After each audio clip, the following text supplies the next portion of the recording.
수행평가 잘하는 방법. 제가 이제 두 가지만 말씀드릴게요. 수행평가는요, 선생님의 평가 기준을 꼭 읽어봐야 돼요. 그래서 언제까지 내야 되는지 그것이 가장 중요하다고 볼 수 있어요. 그 날짜, 감점을 안 받으려면 날짜를 정확히 맞춘다. 두 번째는 분량을 맞춘다. 선생님이 이제 분량에 대해서 오늘은 이야기를 많이 해줄 거예요. 그리고 자, 수행평가를 보니까 책 감상문뿐이 아니라 영화 감상문을 쓰시오. 역사 탐방 보고서를 쓰시오. 탐구 보고서를 쓰시오. 박물관 관람 보고서, 미술관 관람 보고서를 쓰시오. 대부분은 감상문을 쓰든지 보고서를 쓰라는데 다 똑같아요. 우리가 책 감상문 쓰는 방법만 알면 나머지도 쓰는데 문제가 하나도 없어요. 그래서 오늘은 책 감상문 쓰는 방법을 위주로 설명드리면서 나머지 쓰는 방법도 이제 팁으로 드리도록 할게요. 일단 책을 읽어와야 되겠죠? 책을 읽어와야 되는데 책을 읽은 다음에 이제 이렇게 감상문을 쓰게 되는 거예요. 감상문은 처음, 중간, 끝을 쓰게 돼요. 처음에 처음 부분을 쓰게 되죠. 처음 부분은 책을 읽은 동기를 쓰는 거예요. 그 책을 왜 읽었는데? 라고 했을 때 친구들은 이렇게 쓰겠죠. 선생님이 읽으라고 해서 읽었어요.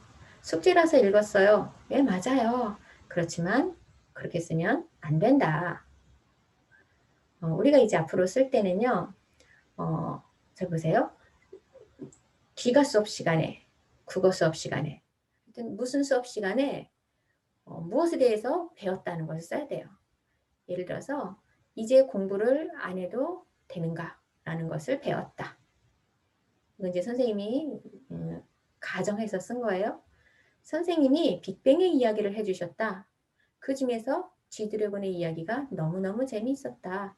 그래서 나는 G드래곤의 이야기를 더 알고 싶어서 책을 읽게 되었다. 이렇게 쓰는 거예요. 뭐냐면 밑줄 본 걸 보세요. 무슨 수업 시간에 무엇에 대해서 배웠다. 이게 들어가면 좋겠죠. 근데 선생님이 말씀해 주신 어떤 이야기가 너무 흥미로웠다. 관심이 있었다. 더 알고 싶었다. 쓰는 거죠. 나는 더 알고 싶어서 책을 읽게 되었다. 또는 영화를 보게 되었다. 박물관을 가게 되었다. 이렇게 쓰게 되는 거예요. 그래서 밑줄 그은 거는 꼭 쓰는데 나머지는 여러분이 자연스럽게 써주면 좋겠죠. 이렇게 동기를 썼어요. 그 다음에 엔터를 탁 쳐야 돼요. 문단을 바꿔야 돼. 왜냐하면 중간 부분에 들어갈 거니까. 자, 중간 부분에는요. 책을 읽으면 인상 깊은 부분이 있어요. 인상 깊은 부분을 쓰는 부분이에요. 그때 인상 깊은 부분을 간단하게 소개하고 거기에 대한 느낀 점과 배운 점, 깨달은 점을 쓰는 거예요. 자, 우리가 책을 읽어요. 한 페이지 한 페이지 넘어가면서 인상 깊은 부분이 있어요. 근데 그냥 넘어가면 인상 깊은 부분이 어디였는지 나중에 찾기가 힘들어. 독후감을 쓰려고 할 때 인상 깊은 부분이 분명히 있었어. 그리고 그거에 대한 느낌도 떠올랐었어. 근데 시간이 흐르면 그 부분이 하나도 기억이 안 나. 어디 있는지 찾을 수가 없어. 책을 계속 뒤져야 돼. 그러면 여러분 시간이 없잖아. 그거 찾으려면 짜증나거든. 보세요. 여러분이 책을 독후감을 쓰라 할 때 책을 읽죠. 책을 읽고 바로 독후감 안 쓰잖아. 힘드니까 책을 놔두고 그 다음날 쓰게 되잖아. 그럼 어저께 읽은 거 다 까먹고 인상 깊은 부분도 사라지고 거기에 대한 느낀 점도 사라지고 깨달은 점도 사라지고 그러면 다시 읽어야 돼. 얼마나 힘들어요. 그러니까 책을 읽을 때 인상 깊은 부분은 바로 밑줄 쫙 그는 거예요. 그 옆에다가 느낀 점, 머릿속에 딱 스쳤던 것을 바로바로 쓰는 거지. 느낌이라는 것은 머릿속을 바로 스쳐가고 그 다음에 사라져버려. 바로 잡아놓지 않으면 나중에 그렇게 못 느껴. 아무 느낌이 없어져. 그래서 읽을 때 그때그때 느낌을 거기다가 적어둔다. 자, 책을 읽으면 인상 깊은 부분을 밑줄 긋고 거기다 느낌을 쓰고 또 있다가 인상 깊은 부분을 밑줄을 긋고 거기다 느낌을 쓰고 그렇게 자꾸 해놓는 거예요. 그러면 나중에 독후감을 쓸 때 밑줄 긋은 부분을 찾고 거기에 쓴 느낀점을 써주면 되는 거죠. 키워드를 써놨기 때문에 나중에 느낌 쓸 때 그거보다 조금 더 깊게 느낌을 쓸 수가 있어요. 자, 그러면 책에서 밑줄 긋은 걸 한번 볼게요. 이건 밑줄 긋은 거예요. G드래곤은 13살 때부터 연습생 생활을 했다. 학교 끝나면 연습실로 가서 새벽까지 연습을 했다. 하루에 잠을 2~3시간밖에 못 자고 연습을 했다고 한다. 이것은 이 친구가 책을 볼 때 밑줄을 그는 부분이야. 밑줄 그 부분을 이렇게 소개를 했어. 그 다음에 그거에 대한 느낌을 썼어요. 어떻게 됐냐면은 G드래곤은 늘 밝아 보여서 고생을 하지 않고 가수가 된 줄 알았는데 그렇지 않다는 것을 알았다. G드래곤이 늘 까불거려서 재수없다고 생각했는데 이제 보니 조금 불쌍하다. 가수는 공부를 안 해서 좋겠다고 생각했는데 그게 아니었다. 이렇게 느낀 점을 이게 적어 놓은 거야. 적어 놨기 때문에 이렇게 잘 쓸 수가 있었어요. 그런데 느낀 점을 여기까지만 쓰면 안 돼. 뭐냐면 재밌었다, 슬펐다, 다시는 그런 일이 없었으면 좋겠다. 이런 것들은 개인적인 주관적인 느낌이야. 우리가 여기서 느낌이 끝나면 좋은 점수를 받을 수가 없어. 채점 가지는 선생님이 더 깊은 느낌, 배운 점, 깨달은 점, 그거를 알기 원하시거든. 이 책을 쓰신 분도 이 책을 청소년들이 읽었을 때 청소년들이 이 책을 읽고 이거 정도는 깨달았으면 좋겠다 하고 말하는 것이 있어. 그거 핵심어 키워드를 찾아야 돼. 그래서 찾아봤더니 이 책에서는 우리에게 노력의 중요성, 땀, 성공하려면 땀을 흘려야 된다 라는 것을 얘기하고 싶었던 거야. 그래서 노력이든지 땀, 성공이라는 핵심어가 들어가게 다시 배운 점, 느낀 점을 써줘야 돼. 이어서. 그 아까 느낀 점, 개인적인, 주관적인 느낌에 이어서 써줘야 돼. 그래서 보세요. 공부를 안 하고 신나게 노래 부르면서 놀면 가수가 되는 줄 알았는데 그게 아니었다. 가수가 되기 위해서는 영어, 춤, 노래, 작곡, 악기 등 아주 많은 공부가 필요하다는 것을 알게 되었다.